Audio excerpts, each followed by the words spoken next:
Hi, and welcome to Creepy Crime Stories where the darkest truths aren't imagined. They're real. A pre-dawn patrol rolls through river fog in Horry County and notes a parked sedan at a public boat ramp. No alarm lights, no shattered glass, no call to 911. Before sunrise at this river landing, an officer finds a car. No one calls 911. No footprints, just a clock that won't stop. The registered owner is 20-year-old Heather Elvis of Myrtle Beach, South Carolina. She was last known to be alive only hours earlier. From the first minutes, the classification is missing person, but the handling is disciplined. Document, preserve, confirm. The vehicle is photographed in place, its position noted against fixed references, and then secured for tow-to-controlled storage. The riverbank is a public space. Tide, traffic, and weather can erase impressions quickly, so the priority is to lock what can still be captured without contaminating anything that might later matter. This is not a body scene, and there is no official report of visible blood or signs of an assault at the landing. That matters. In cases like this, calling a location a crime scene too early can mislead the investigation. Refusing to treat it as potential evidence can be just as costly. The balance is to preserve options. Officers canvass the area, note which cameras might exist along approach roads, and start building a list of time windows to request from nearby businesses before footage loops out. Quiet locations sometimes give you the hardest start. Few witnesses, few noises, few mistakes to trace. Contact is made with family. A routine wellness check becomes a focused inquiry into Heather's last 24 hours. Who saw her, where she went, and when communication stopped. That timeline will be built with two pillars: human memory and digital records.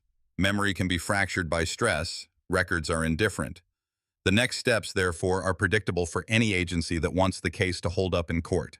Secure the car, obtain the call detail records from the carrier under lawful process, map tower activity by time bands, and lock down any available surveillance along the corridor to and from the landing. Each of those sources will be tested against the others later. None of them stands alone. River searches begin under command protocols suited to tidal water. Grids are planned. Shoreline checks proceed outward from the landing. Nothing recovered changes the classification. Heather is missing, and the cause of death is undetermined because there is no confirmed death. That is not a narrative flourish, it is a legal boundary. YouTube drama likes certainty. Real investigations do not award it on cue.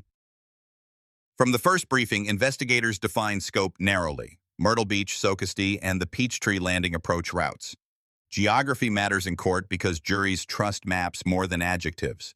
If a case can be proven, it will be proven in minutes, meters, and metadata. That is why the early paperwork matters. Who was assigned, what was seized, when the chain of custody began. These are not just bureaucratic steps. They are the difference between a crime story the public debates and a case file a judge will uphold. In the first hours, the absence of obvious physical trauma at the landing should not be mistaken for the absence of crime. Outdoor spaces wash clean, and a missing person scene is often defined more by what is left behind and where it is left than by the marks you wish were there. The vehicle placement, the lack of a 911 call from passersby, and the time window before dawn form the frame. Inside it, everything else must be earned. Telephony, cameras, movement. You will hear speculation. You will hear it try to substitute for evidence. That is exactly why the next chapter centers on the only witness that doesn't forget: time-stamped data. Before you decide what happened to Heather, we will show you what her phone did, when it did it, and where the network suggests it was. Cell site is not GPS. It won't give a blue dot, but it will give a spine. If you live along a river, you know how sound travels over water. At night, it feels like it carries forever. And yet the landing gave no call, no shout, nothing to note in an officer's log beyond a car that should not have been there alone. In coastal towns like Myrtle Beach, crimes don't just harm a family, they tug at the edges of a community that expected the morning to be ordinary. The first 12 hours after the vehicle recovery are built on records that do not change: call detail logs, tower activity, and synchronized timestamps. Investigators obtain the carrier's call detail records for Heather Elvis under lawful process. The request covers the late-night window leading into the early morning. Her car was found at Peachtree Landing in Horry County, South Carolina. The priority is to freeze volatile data before routine retention cycles purge it. This is standard in a crime investigation where physical evidence is thin and the clock is moving. The logs show an inbound call to Heather from a payphone in the 1:30 a.m. Howe range. That origin is important. Payphones do not identify a caller by subscriber name, but they are fixed locations that can be mapped and cross-checked against nearby cameras. Heather's handset registers brief activity after that, including attempts tying back toward the same number. The pattern establishes that someone reached her from a public phone and that she engaged with that call. In cases with limited eyewitnesses, the fact that a public instrument initiated contact is a lever. It narrows geography and supports a discrete time window investigators can test against surveillance. Cell site data is then mapped. This is not GPS and is never presented as such. Each event is pegged to the serving sector and tower that handled Heather's device at the time. The sequence is consistent with movement within the Myrtle Beach Sochastee corridor and, in the final part of the window, with the area that includes Peachtree Landing. The handset's activity drops out after the early morning period. There is no subsequent outgoing call, text, or data session that would contradict the disappearance timeline. When records are this clean, the benefit is clarity and the risk is overconfidence. A tower footprint can be broad, and sectors do not prove a precise parking spot. The team reconciles the CDRs with carrier switch logs to confirm call direction, duration, and completion status. False positives are filtered. Missed calls that never truly rang through duplicate billing entries tied to network retries and late-posted voicemails that could confuse sequence. Once the spine is verified, the investigators align it against institutional clock sources. The KD timestamps from the patrol officer's pre-dawn observation, the tow authorization, and any 911 center time checks used to calibrate field devices. Where two systems disagree by seconds, the earlier log is used to anchor the others. The key is internal consistency, so later testimony is not exposed to simple impeachment on timing. Attention returns to the payphone event. A public phone creates an evidence triangle. The phone's physical location, the call record to Heather, and whatever camera coverage looks onto the kiosk or its approach lanes. If the handset has a metal enclosure, glare can obscure a face. If the kiosk is adjacent to a convenience store, the store's interior or canopy camera often captures approach vectors instead. Investigators do not guess identity here. They order the surveillance pulls by urgency, starting with systems that overwrite nightly. A note is added: do not contact store staff until footage is secured, to prevent well-intended deletions or camera power downs. Heather's prior contacts are run against the same window using call records from known associates and recent employers. The goal is not to label a suspect in this installment of the file. It is to determine who had the opportunity to reach her at a time when she demonstrably responded. Contact chains are built outward from the payphone event, whose number appears before and after on Heather's handset, who places a voicemail, who sends a text that goes unanswered, who powers a phone off after a burst of late-night traffic. Patterns matter. A regular texter who suddenly stops, a silent number that surfaces only at 1:30 a.m., a device that travels along the same corridor in the same window. By midday, the working map shows three aligned elements: the public phone call, Heather's handset activity into the early morning, and cell site sectors that place her device within range of the river landing corridor before it goes dark. That does not prove force or fraud. It establishes opportunity and proximity, two conditions a kidnapping theory requires when scenes are limited. It also gives search managers a defensible perimeter for ground and water operations without scattering resources across the county. A short internal note is added to the case log: keep expectations on a leash. A clean record can seduce a team into concluding the story before the imagery and the human statements support it. The next step is not speculation about motive or outcome. It is synchronization. If a camera shows a vehicle entering the corridor near the time the CDRs place Heather in range, that has probative value. If a retail transaction with a time-stamped receipt sits just upstream from the payphone call, that helps order events objectively. The sequence will either hold under cross-examination or it will not. Building it now without narrative filler is how a case survives in court. There is a human line running under the numbers. Heather is 20 years old. Every minute spent on the records is a minute where the team is not guessing. Viewers often ask why investigators sound unemotional when the stakes are personal. This is why. The device traffic either existed or it did not, and once it is preserved, it does not forget. In coastal towns like Myrtle Beach, crimes don't just harm a family, they pull at the edges of the entire community.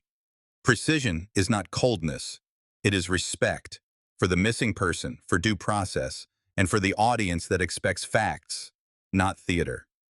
The records phase ends with a clear assignment list.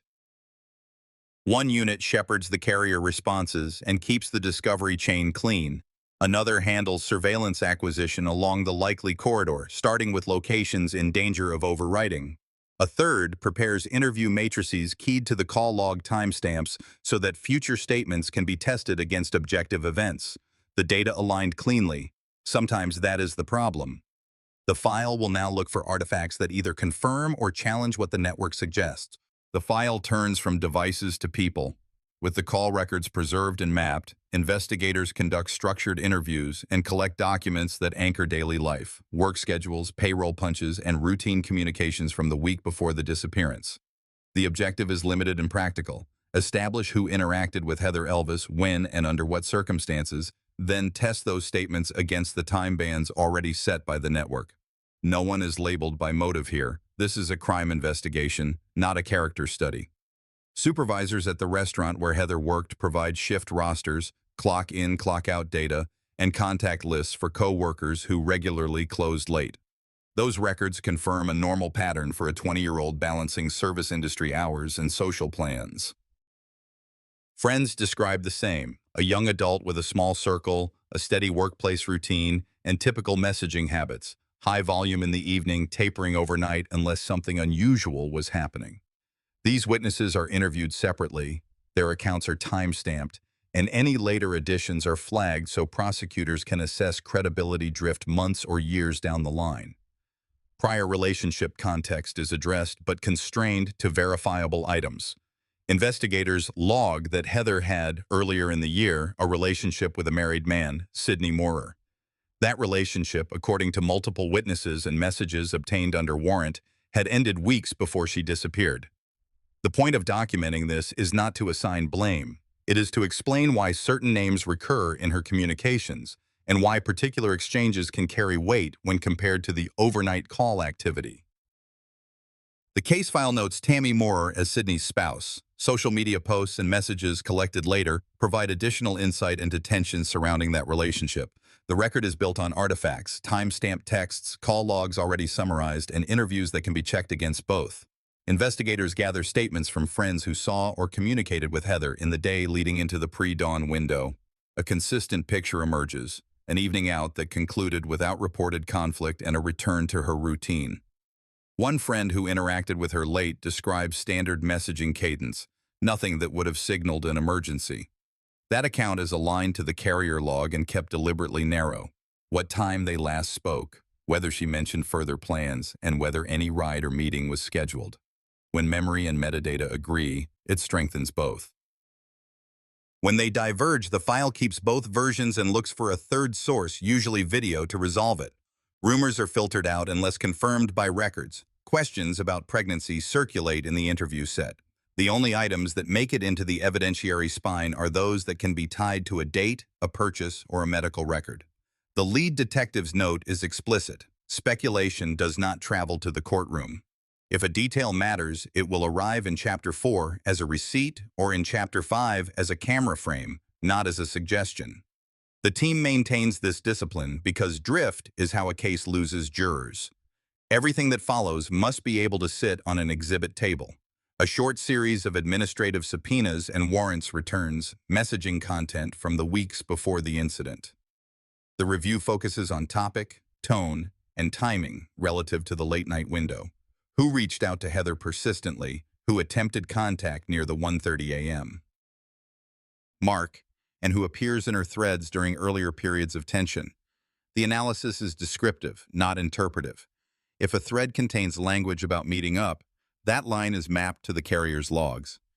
If a thread references the river or common landmarks in Socastee or Myrtle Beach, it is marked for later comparison to camera pulls on the approach roads to Peachtree Landing.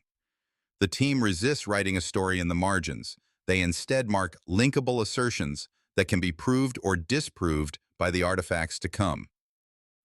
Family interviews are handled with care and a standardized form.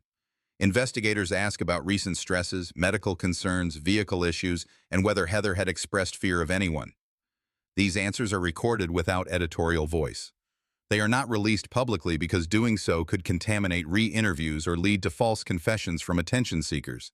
The same form asks whether Heather ever went to the river landing by habit. That detail matters. If the location is familiar, the last known trip could be voluntary at first. If unfamiliar, the path there would require a specific influence. In either case, the cause of death is undetermined because there is no confirmed death, and the location remains what it was from the start, a vehicle recovery site. Investigators also document voluntary contacts from members of the public. Some callers offer sightings that do not survive basic time checks. Others confuse dates. The file shows a preference for verifiable leads, a store clerk who remembers a late purchase because a shift change occurred at the same minute, or a neighbor who keeps a personal camera that overwrites every 3 days and can be pulled immediately. Each solid witness is paired with an artifact. This pairing is how prosecutors later persuade a jury without overreaching. Human recollection framed by neutral data. Across the interviews, one procedural theme appears. Messages linked to tension exist, and they involve the same small set of names. That is not an accusation. It is a route for resource allocation. If a small set of contacts appears repeatedly, their devices and vehicles will be prioritized when the camera sequence and retail records are added to the file. The public often wants a leap here. The file does not permit it. The next steps move from what people say about their past to what the hardware shows they did along the corridor when the phone activity went quiet. There is space, even in a careful case file, to say what matters beyond the record. A 20-year-old missing person is not an academic exercise. Reduction to facts is not a lack of empathy. It is how outcomes withstand appeal. In Horry County, families do not forget the details you get wrong. They live with them. The standard here is simple. If a fact is important, it appears twice, once in a statement and once in an artifact. The case moves from what the network recorded to what cash registers and cameras cannot help but remember. Investigators serve lawful process on a big box retailer located along the same late-night corridor. The store returns transaction data for the early AM or window, time-stamped, itemized, and tied to the internal video system. The receipt is routine, which is why it is valuable. It shows a purchase completed shortly after 1 in the morning, down to seconds, and it lists items by SKU, including a pregnancy test and cigars. In a crime file where there is no blood pattern and no indoor scene to parse, a receipt with a precise timestamp is a fixed point. It can be matched against the carrier's universal time and held up in court without anyone's memory having to carry the weight. Loss prevention staff export the video segment that brackets the transaction. They provide the original file and a player with the store's native metadata overlay so the defense can verify it later. The frame shows an adult male, cap low, moving through self-checkout in a way that speaks to familiarity. No hesitation with the scanner, no request for assistance. He exits to the lot within minutes. This is not yet identity. It is opportunity captured under fluorescent lights. Chain of custody begins at the moment of export, with signatures, serial numbers, and a checksum recorded so the exhibit can survive challenges about alteration. The next artifact is a public telephone a short drive from the store. The kiosk sits under a canopy near a convenience market, the kind of retail outpost with exterior cameras facing pumps and the parking apron. The inbound call to Heather Elvis at roughly 1:30 a.m. originates here. The store's digital recorder, set to overwrite on a short cycle, is pulled before it loops. The footage is not cinema, it is practical. A single camera captures the public phone from across the lot. Glare and distance limit facial detail, but approach and departure can still be charted. What door opens, how long the call lasts, which direction a vehicle leaves. The time overlay on the kiosk footage is compared to the retailer's point-of-sale export and then to the dispatch center's atomic time. If an offset is found, it is noted in the report, so a jury hears about it from the state first, not from cross-examination. A second video angle from inside the convenience store shows the same minutes from another vantage point. The clerk's schedule confirms who was on duty. The drawer audit shows no irregularities at that hour. Investigators do not speculate about motive from these frames. They log measurable facts: entry, duration near the phone, exit. The length of the call is taken from the carrier record and cross-checked against the time-stamped footage. If the handset is raised for 4 minutes and the CDR shows a 4-minute completed call, those numbers form a matched pair that will later anchor testimony. From there, the artifacts are layered. A time-stamped receipt, a kiosk call, and 2 video angles are mapped onto a single lane. Retail action first, public phone contact next, handset activity on Heather's side after. The file avoids conclusions and sticks to sequence. When investigators narrate this lane for prosecutors, they use a few clean sentences: a purchase just after 1, a call from a public phone around 1:30, and a device that responds. The strength of the lane is not drama, it is order. Interview matrices from the last section are then synced to the artifacts. Anyone who claims to have been with Heather in this window is examined against the receipts and the kiosk footage. If someone says they were nowhere near the corridor, they should not appear on the cameras that track motorists into the lot. If someone says they never used the public phone, they should not be on film lifting the receiver while the carrier logs show Heather's phone ringing. Those are not accusations in this moment. They are conflicts that demand resolution long before a jury hears them. On the administrative side, case managers ensure the video is copied to Write-Once Media and to 2 secure digital locations, one for working analysis and one for preservation. The original files are never altered, and any zooms or clarifications are produced as derivative exhibits with clear labels explaining that they are enhancements for viewing, not replacements for the source. This discipline matters. A defense expert will look for any sign the government merged frames, shifted time, or changed a color profile. The safest path is to keep the source pristine and make any necessary clarifications transparent. There is a human dimension here that does not require embellishment. A receipt that would have meant nothing on any other night now marks the clock that runs parallel to a 20-year-old's last known hours. A public phone that most of us ignore becomes the one place where a voice intersects with a record that does not forget. In resort communities, the bright retail islands open late make life easier. They also make investigations possible. They are the places where people move under cameras without thinking they are creating evidence. To keep the narrative coherent for viewers, the lane ends where it began. Artifacts, not theories. The purchase exists. The call exists. The footage exists. None of it proves a kidnapping on its own. Together, it narrows what can be true. The next evidentiary task is to step outside the lots and kiosks and see whether movement along the approach roads can be tracked with the same discipline, without jumping to conclusions and without rewriting what these artifacts already say. Once the receipt and public phone are locked, the file shifts to movement. Investigators canvass the approach roads to Peachtree Landing, requesting external feeds from private businesses, HOA gates, and traffic-adjacent cameras that capture vehicles as they enter or exit the river corridor. The priority is systems that overwrite quickly. Each source is collected in native format with its own player, time overlay intact, and assigned custodian certification. The working question is simple. Which vehicles travel into the landing window before dawn and leave soon after? One sequence becomes the spine. A dark pickup consistent with a Ford F-150 appears on multiple cameras headed toward the river in the narrow band before the handset activity tied to Heather Elvis goes quiet, then reappears on an outbound camera within minutes. No single camera shows the landing itself. Instead, this is a corridor view, entry vector in, departure vector out, and a gap where the public road drops toward the water. The footage does not provide a license plate.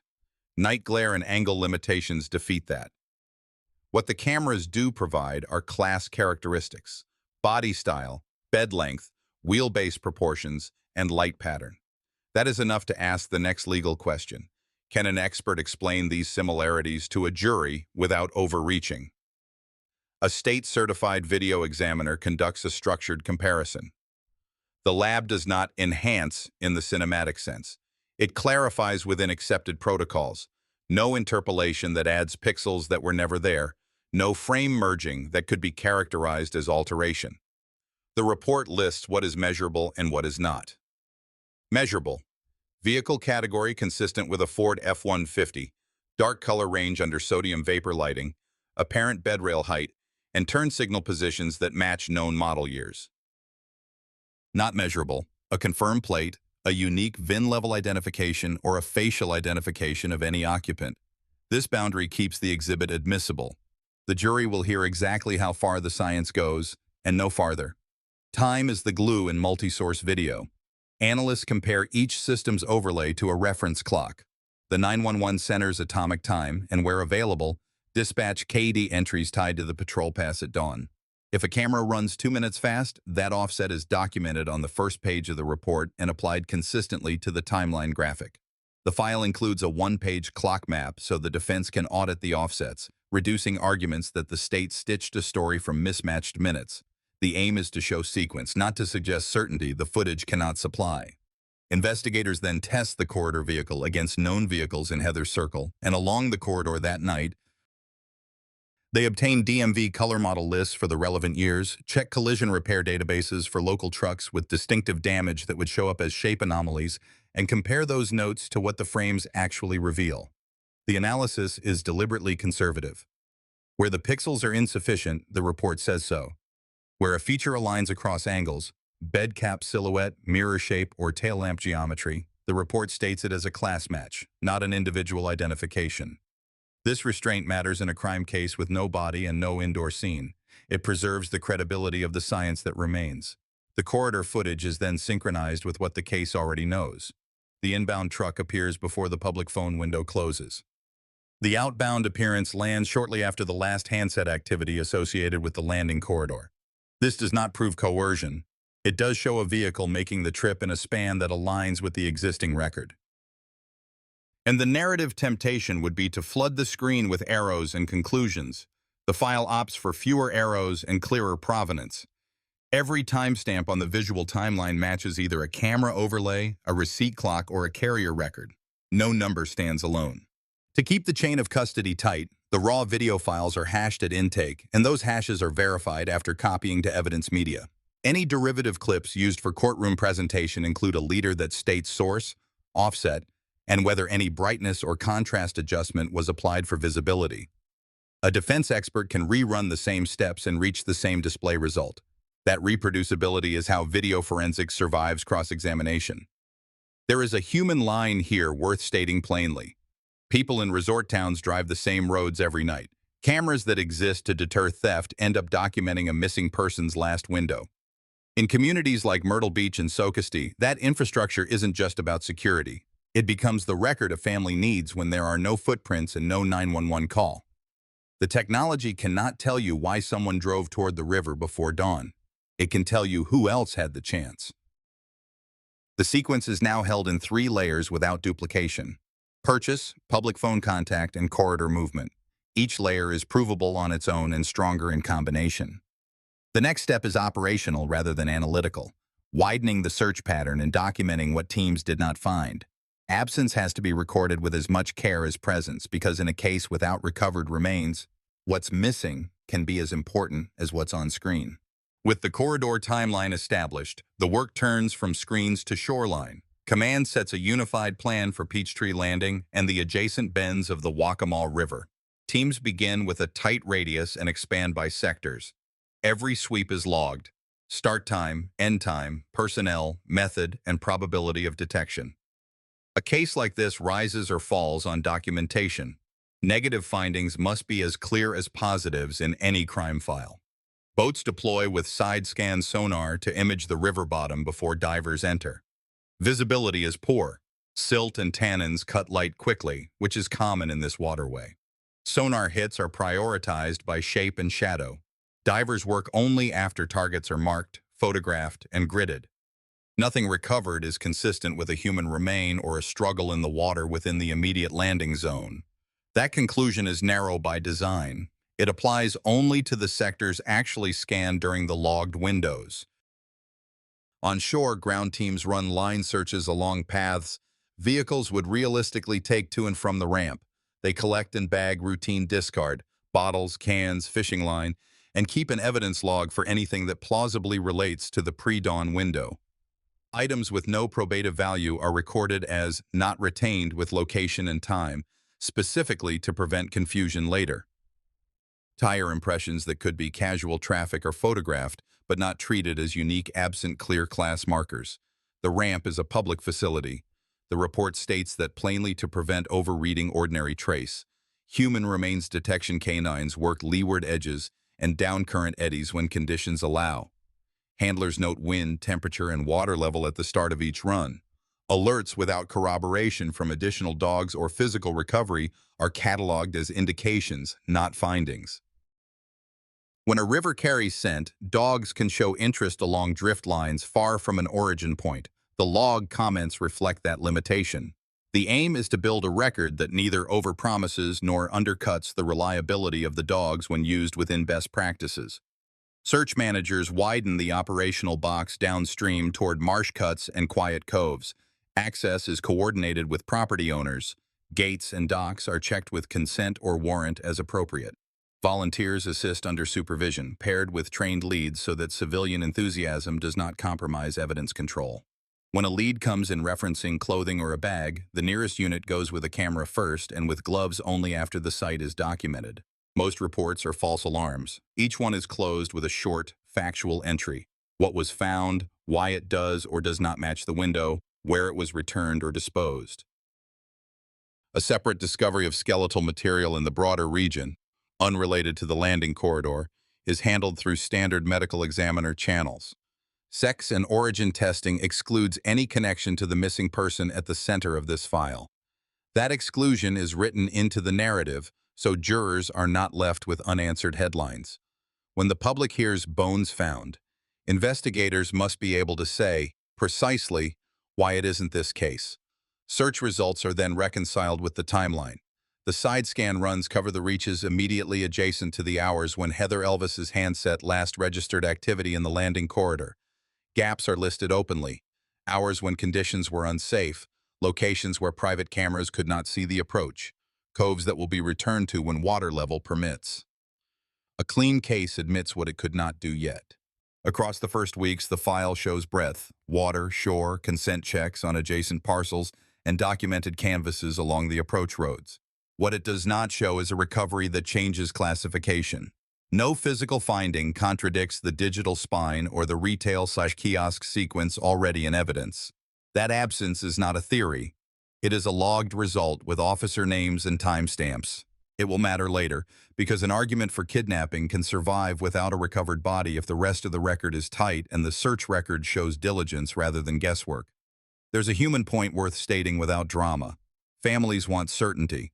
Investigators can only offer procedure. In coastal counties, the water keeps its own schedule. The most respectful thing a team can do is write a file that any outside agency can pick up tomorrow and continue without losing ground. Maps marked, sectors cleared, leads triaged, and not found written with the same care as found.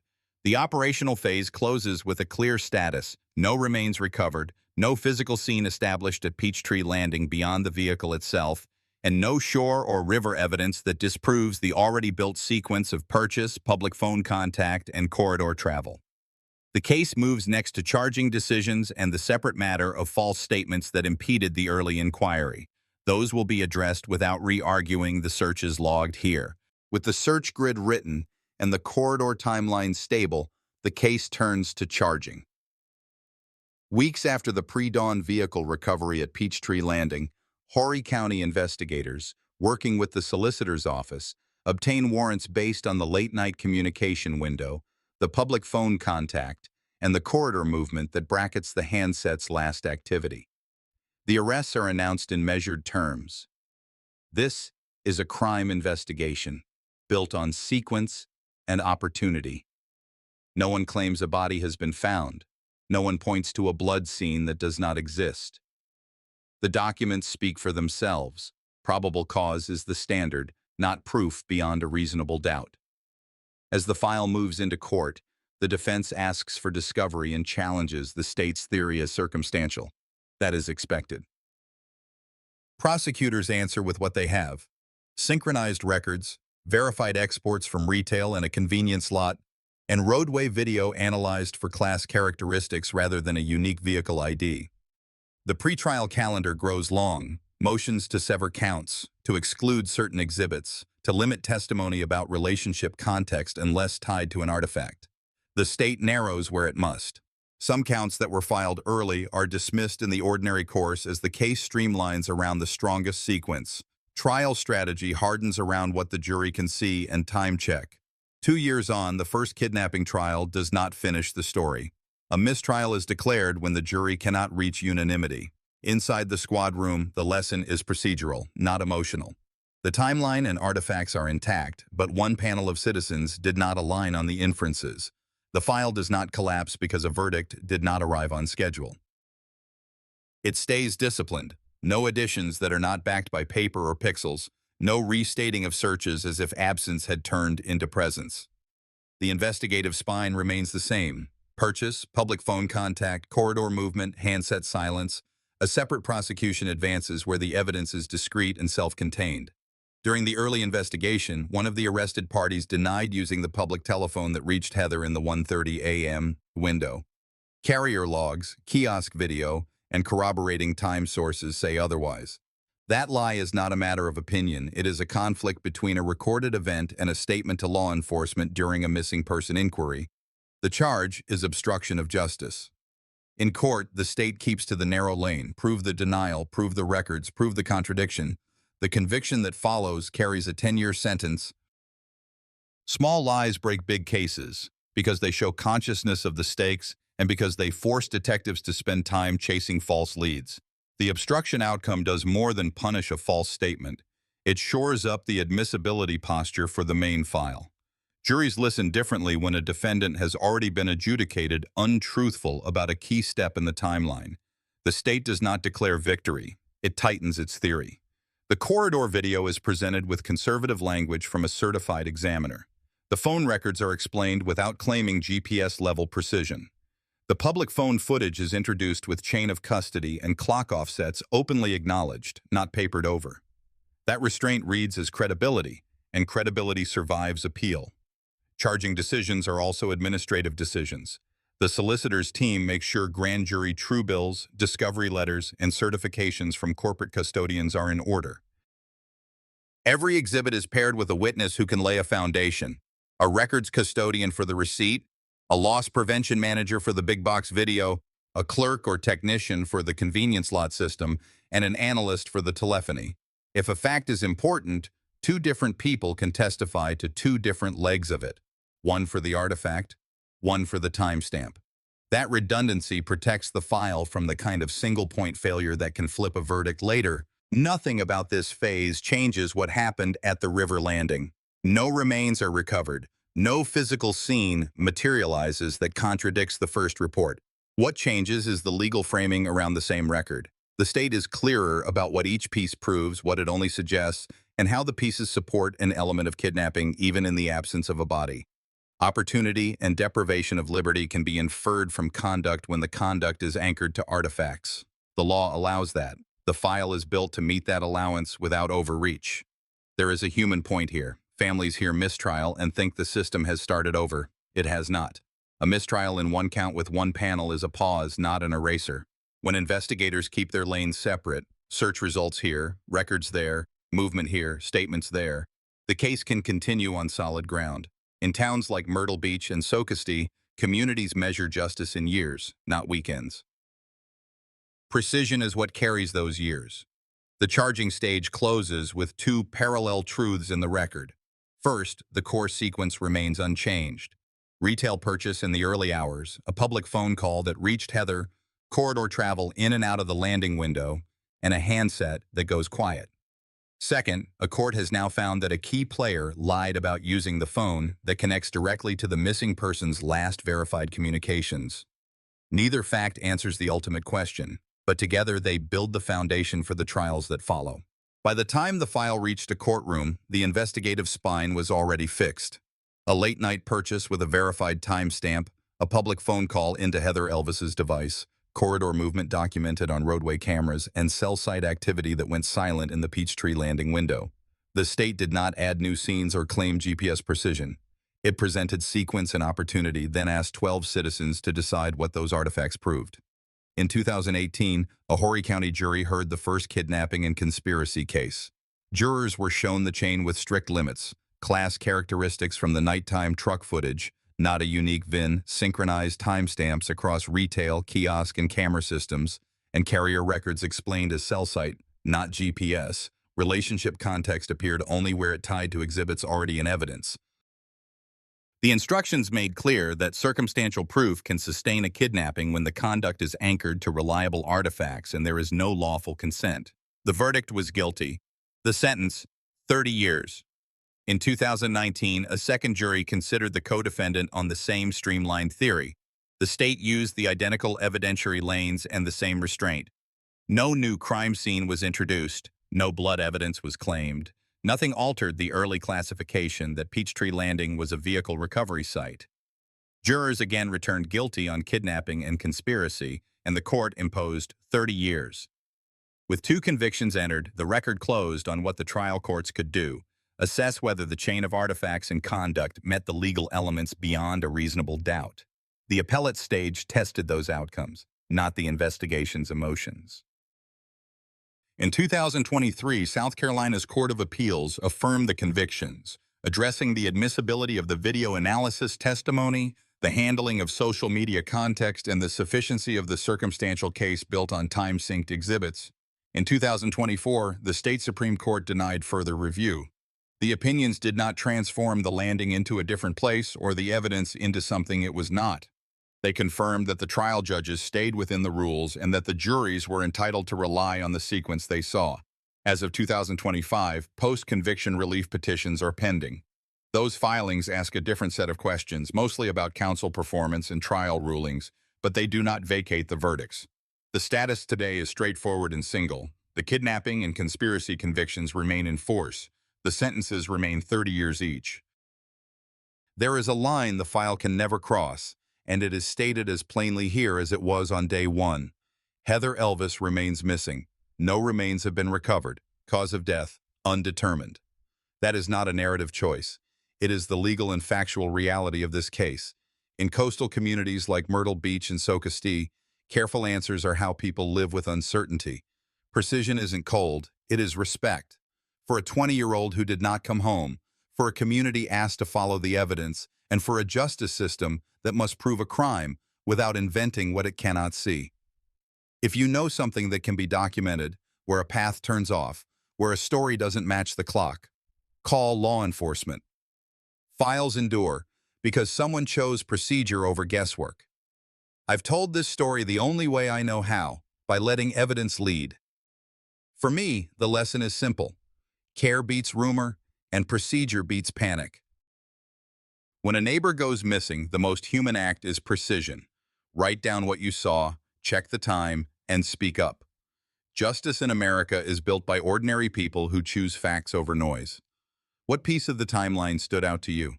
What would you improve in how we search and protect each other? If this reached you, drop a comment with your thoughts or where you're watching from. If it didn't, tell me why. And if you want more careful true crime reporting, please subscribe. Your support keeps this work going. Tell a friend who values facts.